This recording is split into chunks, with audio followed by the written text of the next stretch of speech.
Анам питактасың ба? Иә. Жасың нешеде сен? 16-та. Кішкене мешітке көмектесіп жіберу керек еді, Алла разы болсын. Сәл қиын жағы болмай тұр да анам. Жайт братан, барайын көмектесейін, бүгін жұма оқуға кіріс. Алла разы болсын, иә? Иә, Алла разы болсын. Кеттік, отызға кеттік. Атың кім негізі? Диас. Күнде неше табасың? Сол 10-15 мың. Жазда не жұмыс істеп жатсың бүйтіп? Дем алып жүрмейсің ба? Қыдырып? Жұмыс істеу керек қой. Жатқаннан гөрі жұмыс істеген артық қой. Ата-анамызға көмектескен артық. Не үшін тегін жұмысқа келістің дейсіз? Мысалы, қаншама жігіттерге олар ақшасын береміз деп. Сол бүгін жұма ғой брат. Машалла. Бүгін негізі социальный эксперимент болған бұл. Ешқандай жұмыс жоқ.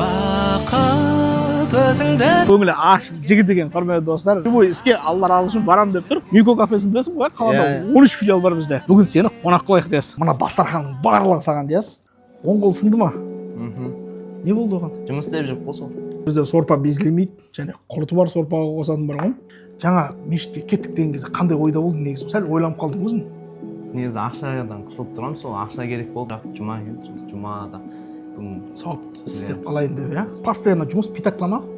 Жоқ, питак болсын, курьер болсын, официант болсын істей берем. Қашан не істейсің оның бәрін жинап? Бизнес ашам ба деп. Не үшін бизнес? Жап-жас болып. Ата-анамды көмектесу үшін, ақшадан қиналмау үшін, бауырларымды да қинамау үшін. 20 жасымда мысалы ақшалы ұстап, үйлі, машиналы болғым келеді. Болар бала 13-інде баспын дейді, болмас бала 30-ында жаспын дейді.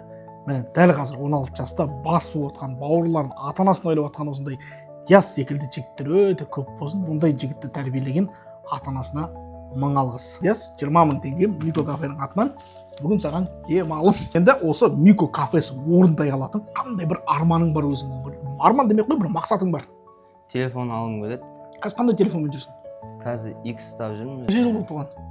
Біраз болды ұстап жүргеніме. Бұзыла береді оны ұстап.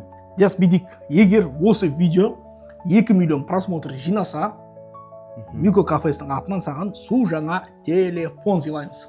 Сіздерден өте көп лайкты күтем. Тіркеліп, лайк басып кетіңіздер. Осы да көмектеседі деп ойлаймын. Жігітке ниет жолдас дейді. Осындай тамаша ұлымызға бір қолдау көрсетіп кетіңіздер. Дәл осындай дәмді тамақтарды Мико кафенің 13 филиалы бар. Келіңіздер, біз сіздерді күтеміз. Кез келген уақытта келіп жей аласыздар.